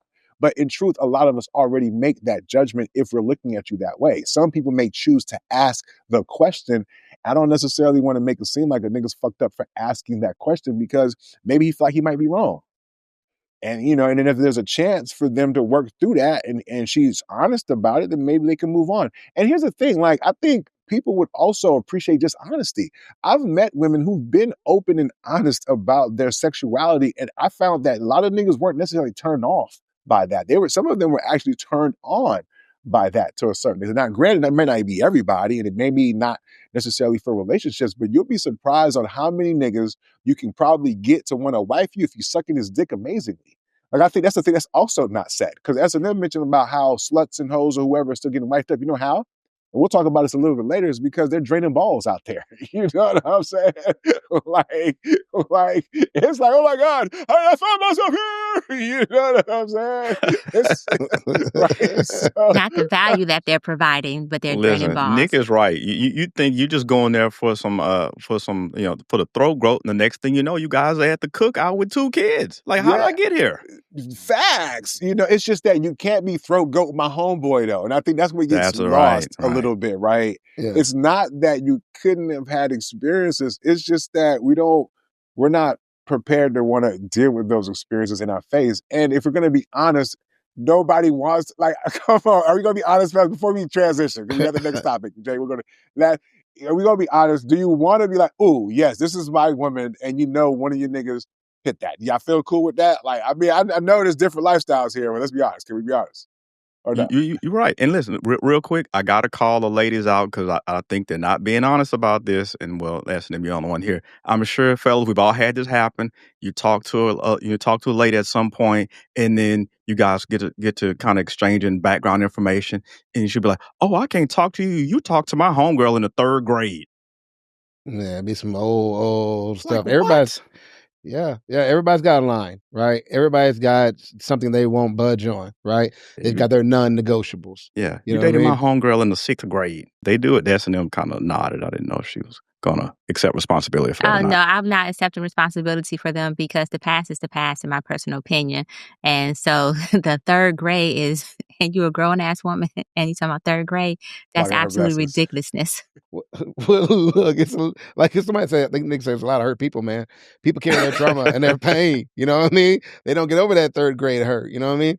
Some people are still with their BFF. You know what I mean? That's the closest relationship they've had. Sometimes that's all the relationship they feel like they need. As a matter of fact, word on the streets is that people are now even marrying their BFFs that they have no romantic attachment to. Right? They're doing these financial marriages for stability, for a different kind of security. You know, and I don't know. So on one hand, people should be like, "Hey, there's more marriages," but then on the other hand, I guess it feels a little less orthodox than what people are used to. And I wanted to get you guys' thoughts on that while we were talking about it. Is it just like the end of emotional engagement, or is this like a new foundation, a new prototype, a new way for people to build relationships while they try to figure it out? Maybe while they test drive to see how this person handles different things. What do you guys think?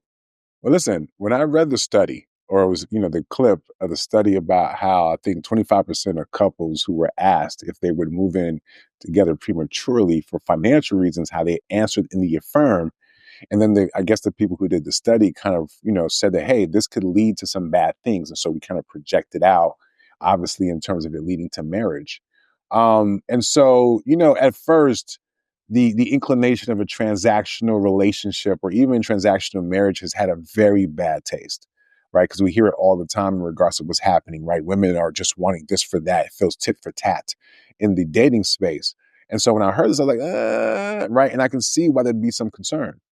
But to be honest with you, what other reason are people coupling for? Because I feel like the ones that were currently doing it probably aren't good either.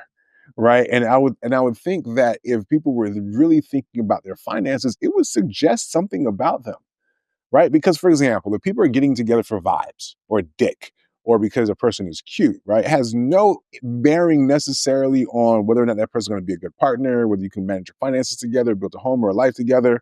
But there's some of the reasons that women and men are coupling, right? Out of convenience. Yo, I met at the gas station. We ended up having sex. We like having sex with each other. So let's keep on having it. And we're together. And then we're moving in. So honestly, after I reframed it, I realized actually this could be something that makes sense. I think we might need to really consider this because number one, if a person is really thinking about coupling, they're doing some budgeting. Wow, good for y'all. Look at y'all. Y'all are thinking about your finances today and tomorrow, right? It suggests that maybe you might even have good credit, right? It suggests that you may even have some things in common, maybe some goals in common that you guys can work on together. Maybe it doesn't require the butterflies in the beginning. Right? Because even in cultures where they have arranged marriages, some of those couples do grow a deep, biting affection and love for each other. Right? Maybe that's because it's built out of similar culture values or cultural values. Right? So I just think, in the dire straits that we're in today, it is worth considering financial coupling. Right. And I think if you frame it that way, that some of the things that you'd have to be good at doing as a financial couple would require you to make sacrifices, because when you're budgeting, you can't get everything you want all the time. So you have to know how to put money aside and say no to some things. Ooh, what a concept.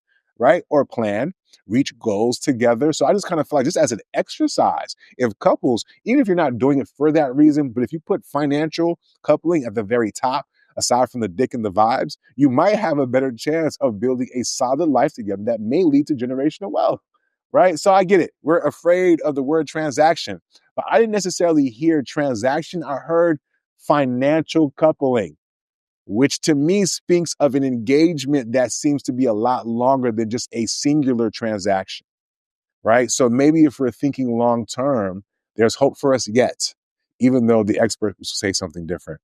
That's my 2 cents on it. Yeah, and I think especially, with the, economy the way it is and inflation, I think strategic coupling makes a lot of sense. And matter of fact, that's how things used to be.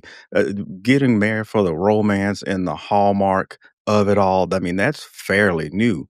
But I think, a lot of, especially prominent families, to your point, Nick, they strategically paired up their kids. The families kind of made things, happen. Put them at the very least, if it wasn't a flat out arranged marriage, they put the young people in front of each other, in proximity to each other.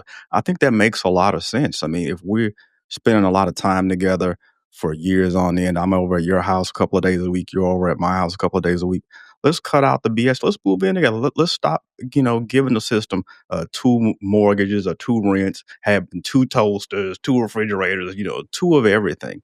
Let's pool our resources. And I know the whole 50-50 thing is a dirty word, but I think that's a mischaracterization of it. I don't think it's 50-50. It's working together. And you're going to get there a lot faster with 2 of us, moving in the same direction than one. I think it's a misallocation of resources over time, saying, okay, well, we're going to live apart for, I don't know, a year and a half or 2 years or 5 years or whatever it is, when we could have just pooled our resources. I mean, the average cost of a house today is almost $500,000. That's across the board. That's not going to, the money you spent living separate over, I don't know, let's say you guys date 2 or 3 years, you could have been pooling it together and saving it. You would have been that much further down the road. So trust me, Nick, I'm in 100% agreement with you. I think it's strategic and it makes sense to do it sooner rather than later. That's just good planning. This is super sweet, somewhat. I think we're all going to be in alignment with this. So I did a little additional research, and according to a Pew Research 2023, it stated about 40% of Americans aged 18 to 35 cited financial stability as a prereq for marriage. And if we look at the economy that we're currently in, this is actually a great economic decision because we have the rising cost of living, period, student debt, so many of us in student debt, especially Black women, let's be honest, and unstable housing markets, right? Which you already talked about, Delvin, and so forth. And so having a strategic partnership may be the way of the future. As a matter of fact, this may actually be the modern version of survival for marriage purposes because there's other benefits that come with marriage anyways, such as insurance and other things that you get for the purpose and privilege of marriage. I'm going to put privilege of marriage there.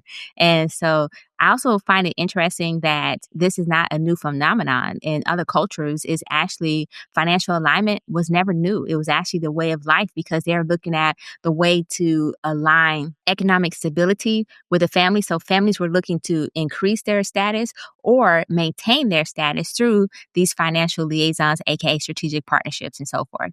And it's just not, the West is just now coming to this understanding because of the current times that we're in. I blame Disney. Disney screwed us up. Disney was like, we're supposed to have this fairy tale. We're supposed to have love, love, love, love first. And while that is a plus, it's not actually a great foundation for marriage to me because you can have all the love you want, but love don't pay the bills, right? Love don't stop you from eating mayonnaise sandwiches if you don't We can't have have love on an air mattress? You can have love on an air mattress, but don't let me see a roach because now we got problems.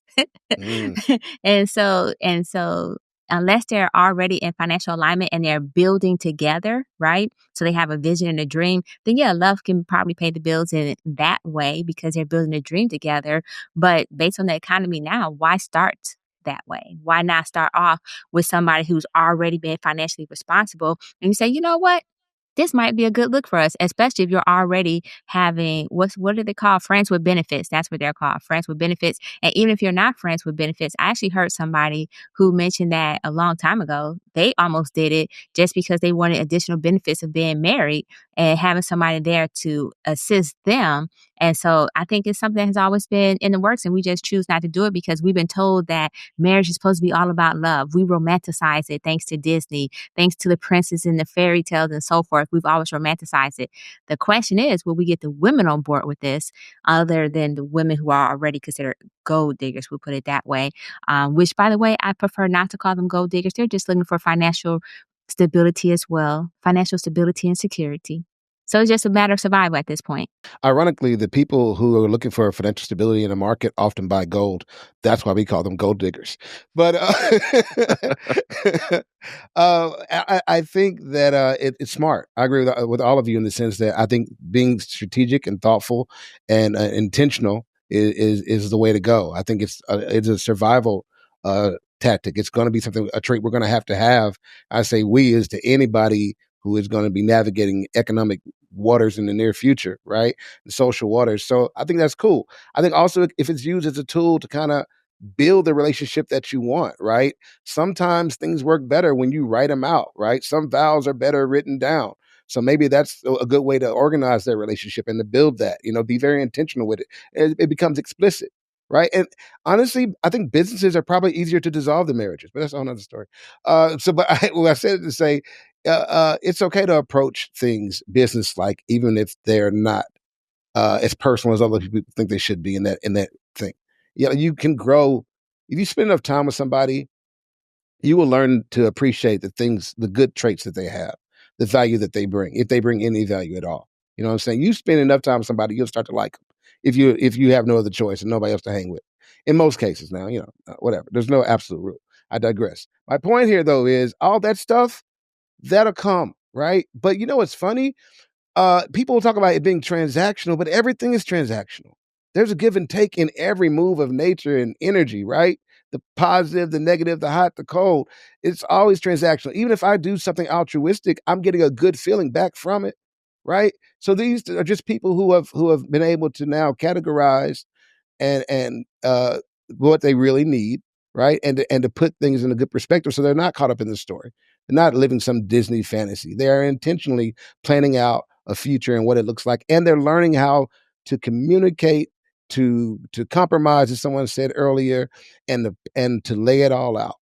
And that's the thing you're going to need in anything any kind of marriage is going to last anyway. So, you grow to love, man, but can you grow to plan together? Can you plan to grow?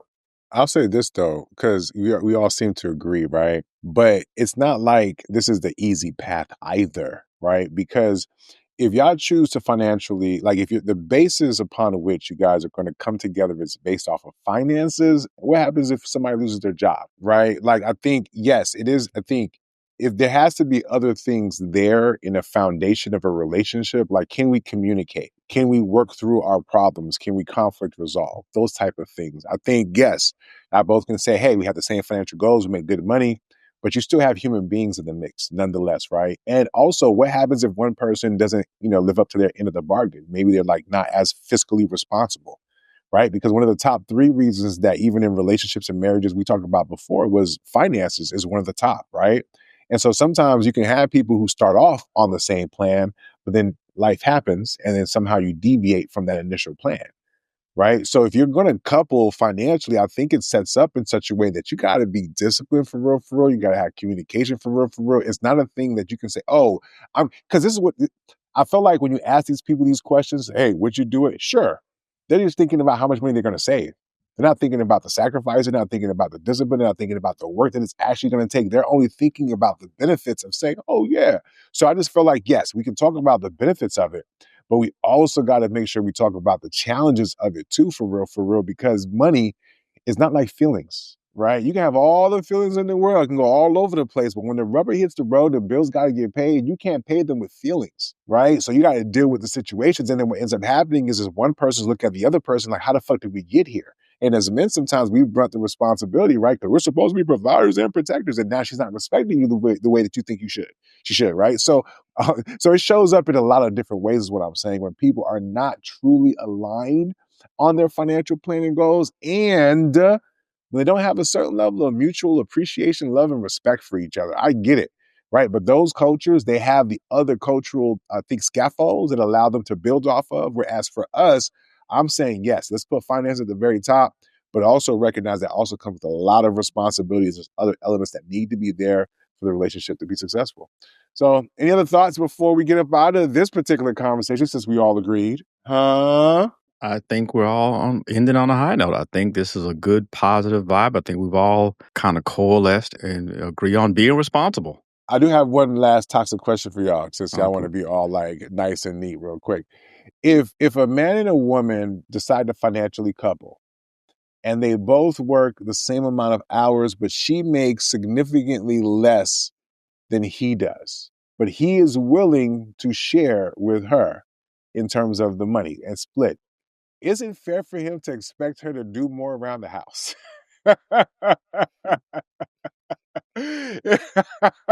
Let me go Is it? ahead and take the easy way out on this one. That's something that they will have to set themselves. I'm not putting that responsibility on me to make that decision for them. It's something that they will have to decide on their own as a couple. Anybody else? Yeah, well, It's all about who has the time and the energy. You know what I mean? Who has the time and who has the energy. She's got the time, and can verify, give the whereabouts for her energy. Then yes, she should have done some stuff. But I don't even think it's a gender role thing. I think it's about doing whatever the house needs to run.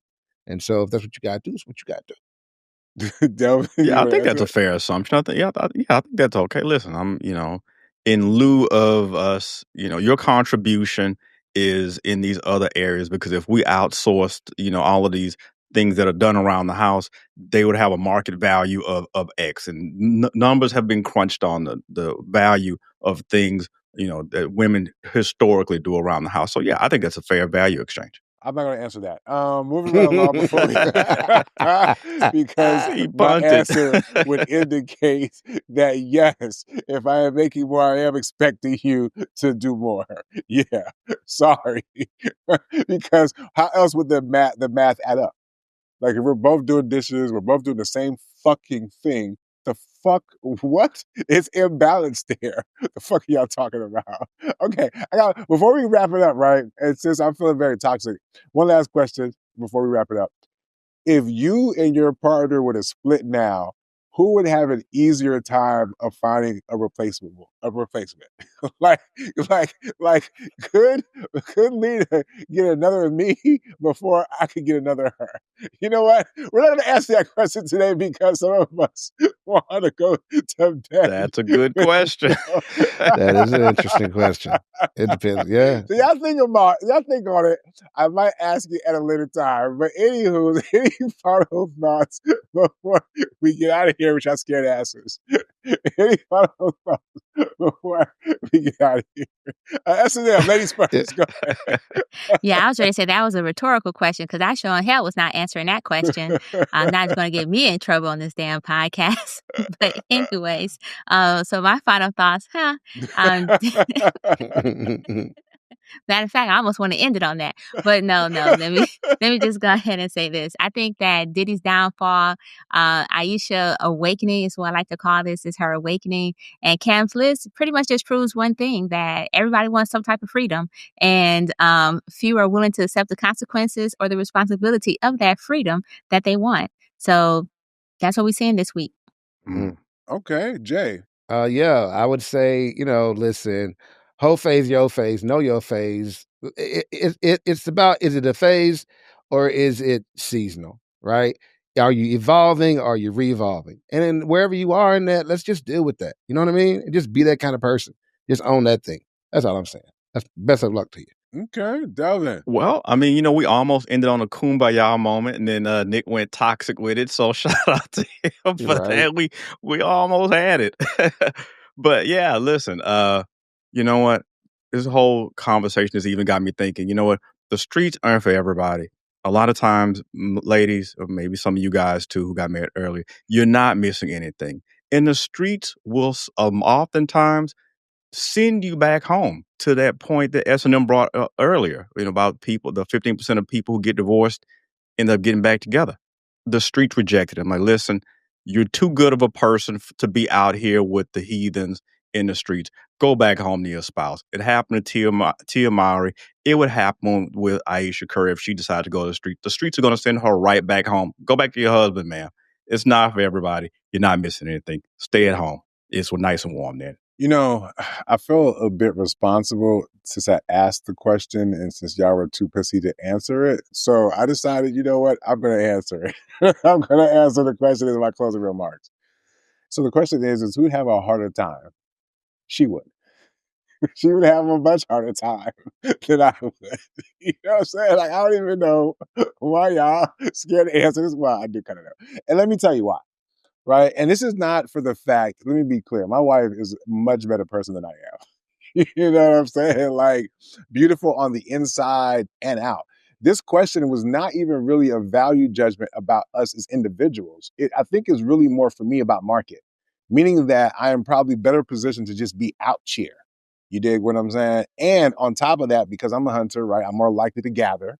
Right, hunter, gather, see what I did there. And, right, you know what I mean? Like, meaning put myself in positions to find someone else, right? And there's just less of me's out here. And it's okay to say that. It's okay. You know what I'm saying? It's okay. It doesn't, she is far better. But the thing is, she'll be outside. You know what I'm saying? You'd have to catch her in like 3 or 4 places. And she got a kid. She ain't checking for you. She got the rest of bitch face sometimes. So you might not even have the gumption to go holler at her. So it's nothing to do. And so in conclusion, what I'm saying is, right, sometimes it's not about how great you really are as a person. It's about the position that you find yourself in or the market that you might be in, right? And a lot of y'all get that confused. You dig what I'm saying? Like Molly Karen, for example, she thought her value was one thing, but it really wasn't. At least not in the place that she thought she had value at. You dig what I'm saying? So anywho, listen, on behalf, I love you, honey. You know what I'm saying? I mean, I told she's 10 times better than me. You know what I mean? Like, for real. Like, if I were to die and come back, I want to come back as her, but like a guy version. But because no matter what, I prefer being a dude. Let's be clear about that. But again, on behalf of S&M, Just Jay, Delvin the expert, and me, and Lena, and Sir, you know what I'm saying? Don't forget to like, subscribe, follow, and all that good stuff. And of course, can't leave without talking about that merch. Yeah. And since S&M got her merch on today, we're going to give her a special prize because I said that we would do something special because she had her merch on today, even though we probably won't do anything for real. This is all for show. So anyways, we out of here. We'll see y'all next time. Be easy. Peace. Peace.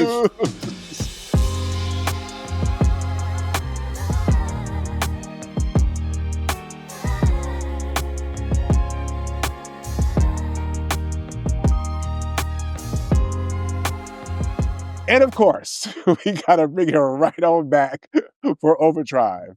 This Overdrive is brought to you in part by Seamless and the Glow Up Girls Trip. That's right, girl, glow up this MLK weekend. All right, in Medellin, come out there and have a good time with us. That's right.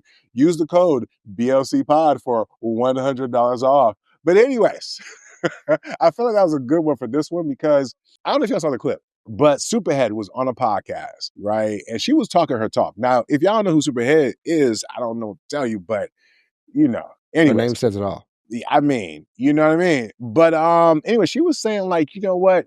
She wants to normalize men marrying hoes. She talked about how patriarchy is what gets in the way of men marrying hoes. She said, like, yo, get you a hoe, bro.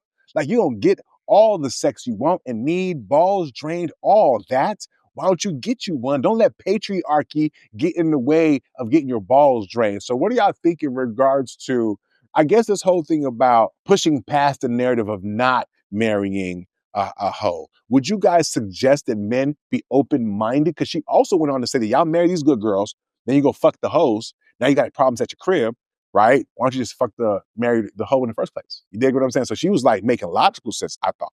So what are y'all thoughts about that? Karen Stephan heads. I mean, Karen Steffens with the head. Sorry. Go ahead. Is she ahead of our time? Right? Is she onto She was something? indeed, yeah. Anyone? Bueller? So I'll start by saying I think she is right. She has good points, but I think she's missing a major point.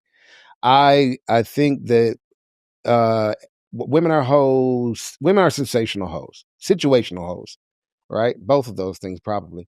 Anyway, I sometimes you have to bring the hoe out of a woman. You know what I mean? Or wait, because I'm conflating hoe and freak. So let me put the freaks to the side, right? Because being a freak and being a hoe are two different things.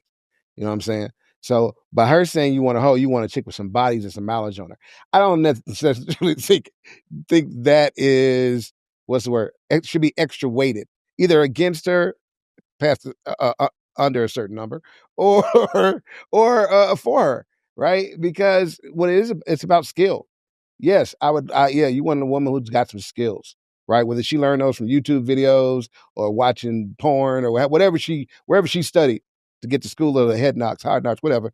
Then hey, yes, she got a degree. I put her in knowledge, put her to college, get that knowledge. But it doesn't necessarily have to be, you know what I'm saying, from time in the field, right? She could be even very teachable, right? And then she wouldn't need to have all that preloaded knowledge, if it was easy to impart wisdom into her in these ways. So no, I don't know. I mean, I personally know a person who went out looking for a hoe, thought they found a hoe. When they got married, she didn't want a hoe no more. And they were disappointed. And it was a conflict. And I think that people are different things for different reasons in different seasons. So yeah, you get you somebody who probably has principles like you, but how, like they say with stocks, past performance is no indication of future returns. You know what I mean? Sometimes it is, but sometimes it's not. People will flip on you, especially like I think S&M mentioned earlier. You come from trauma. If they can label it back to trauma, then the light switch will go, and it'll be a whole different person. Be the flip side or whatever. You think you got a hoe, and now she's Mother Teresa. You never know. I think this conversation is interesting. I agree with her. I think you should marry the slut. You should marry the hoe. And the reason why is because in our community, we are constantly labeling women one way or another because we're trying to either bring them shame or make them feel shameful or something that's natural, i.e. sex. And I think it's hypocritical because in other communities, like if you ever went to a PWI, them white girls straight up hoes. They are the most freakiest as, let me just put it this way. They have a tendency to be openly available in some cases, and in which case, but they still get married because they're told like, hey, your college years while you're looking for your husband, that's also the time that you can be your freak, right? You could be the hoe, you could be this. They don't get judged for it. That's why you have so many white porn stars that are actually married, right? Whereas with the Black community, we always got to be the fucking Madonna. We always got to be the prim and proper, the prissy, but at the same time, you want us to be freaking the sheets. And so, Jay, I appreciate you delineating between freak and hoe because sometimes that whole experience is what give you the freak in the sheets. And so stop shaming the women for being the freak in the sheets that you wanted, even though you want her to be a lady in the streets, particularly if she's presenting as a lady in the streets and as that freak in the sheets. So I support her analogy or her recommendation of marry the hoe because that's what you want. And on top of that, and I'm also saying this from the person who, as you know, never had a whole face, as I've already mentioned. And so the good girl, because she pointed out, it was a great point out to me, is that the good girls get cheated on all the time, right? They get cheated on with the hoes. And so why you just don't skip the good girl and cause her trauma and cause her to become whatever the bitter stereotype or whatever that becomes of her by just going straight to the hoe. Like bypass the good girl if you're not going to be able to stay committed to the good girl and go ahead and get the hoe, especially if you're not willing to teach the good girl the things that you want in the relationship, i.e. how freaky you want her to be. You want her to be the throat goat and you ain't teach her that because you knew she was a good girl when you got her, so you went and got the hoe to handle that. Then just skip the good girl. Go straight to the hoe. Then on the same token, though, for the good girls, if you're a good girl, I'm going to put quotation marks because I think that's just an archetype as well that you like, oh my God, why we have this good girl, bad girl bullshit. But anyways, because it's just human nature, point blank, period. But if you're a good girl and you know your man want a freak in the sheets, then go ahead and be that too. get some, be willing to make those changes and challenge yourself if you're uncomfortable, and then perhaps the man can make you feel comfortable as well, so that you are more comfortable in your sexuality. So I support it. I think her statement actually helps confront men in regards to their double standards, right? And I think that is a great opportunity, as you guys always say, to negotiate. So you hoes out there, go ahead and start negotiating your value. And not say it that way. That was mad toxic. What's it? No. I mean, it is late in the show. Was It it? is Overdrive. You know what I mean? Go It's for it. Overdrive, girl. Let's bring this thing on home, though. I feel like we've already got a little bit of. Yeah, I You mean, good? I That's know. you good? Okay. I'm sorry, Delvin. Yeah, no, I know, no guys. They love the hoes in real life. They're not gonna fool me.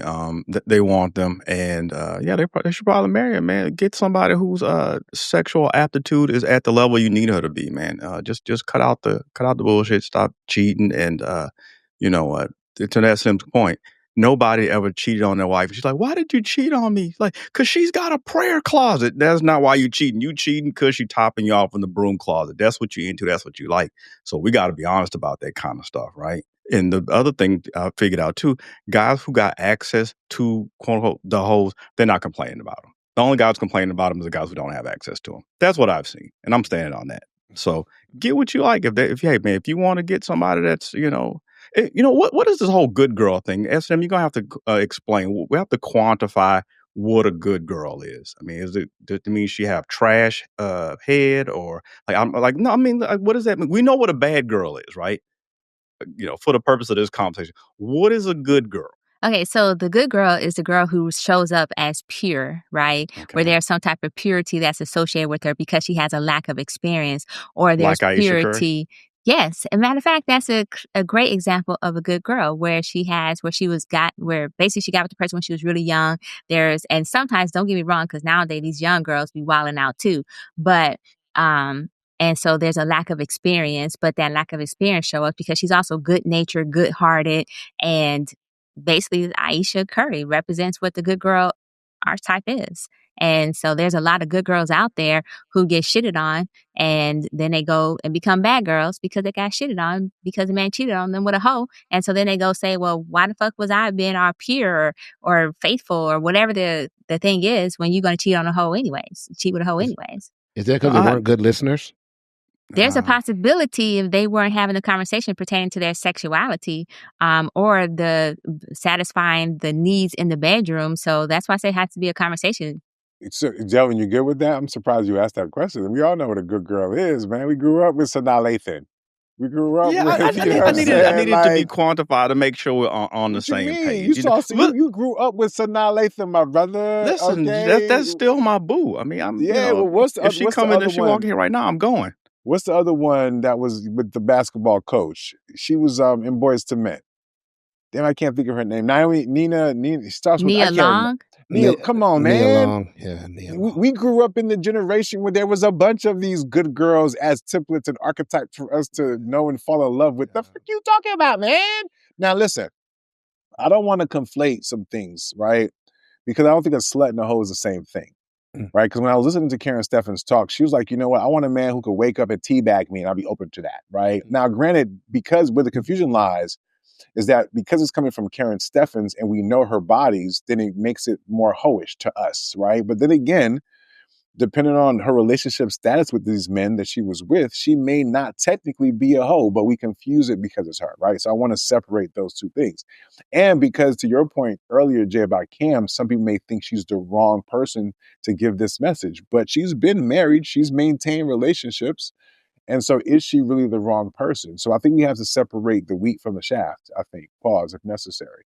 I think when I right, the wheat, the shaft. I think that's a phrase in the shaft. Yeah. But anyway. Go on. Or maybe I should have said we got to separate the cheeks from the shaft. That would have Separating the cheeks is crazy. The shaft is funny. No, but I will say this though. Because at the core of this, and when I was hearing you guys talk, some of y'all are concerned about things you have no business being concerned about. meaning that you don't have a friend group, nor are you in proximity to niggas who really matter for real, for real. So if Shorty was out there sucking some other nigga dick, it don't matter. It shouldn't matter to you. She's probably going to be the best that you'll find and satisfy you in a way that maybe another woman would never, but you're too concerned about what other people think. You know what I'm saying? Like, if you fuck with her and she fuck with you and she fucking and sucking you good, my nigga, fuck what you think some imaginary homeboys are going to say. You know? Because I feel like a lot of times that's what's happening. It's not that these guys have information about a guy that she actually fucked with. It's like some imaginary nigga that she must have done this with. How could she do it this good for me? And so it becomes insecurities unnecessarily. Now, granted, if you're going to run for president, like Barack couldn't fuck with just anybody. He had to fuck with a woman he could present to the world who didn't have a bunch of bodies. And that's a situation where it makes sense to see what the body count is looking like because you know the people going to look for it, right? You're running for president, okay? It makes sense like, hey, girl, you wasn't fucking, you know what I mean? It makes sense to ask that question if you're running for president. But my point is that I think for most men, it don't matter, bro. Like, if she's taking care of you and you are satisfied, we as men have to be more honest about how important sex is to us, either to ourselves and most certainly to our partners, whether she is a slut before we met her or no. S&M, the reason why men are not doing that is in part because, hey, I like her this way. So yeah, she's a Madonna, mother of my kids, but I still want to slut a bitch out. It's a hard thing to reconcile. And maybe you don't think so, but it really is, right? Because it's like, it really, really is. And so some men are like, you know what? Welcome to the best of both worlds. You know what I'm saying? And if he really loves her, she'll never find out. But the point I really want to make, though,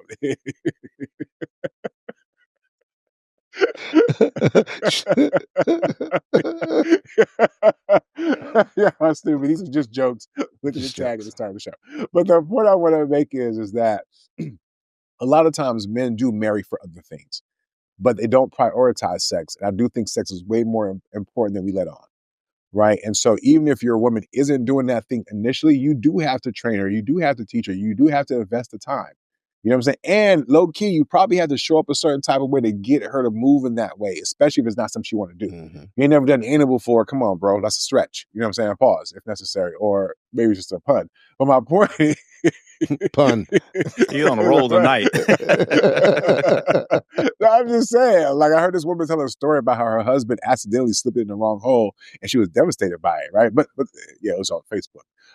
Research for the show. But my point is that I think Karen Steffens is right in the sense that more men probably should be more open to it because they're creating boogeymen that don't exist for them for real, for real. I do think for some men, this makes a lot of sense.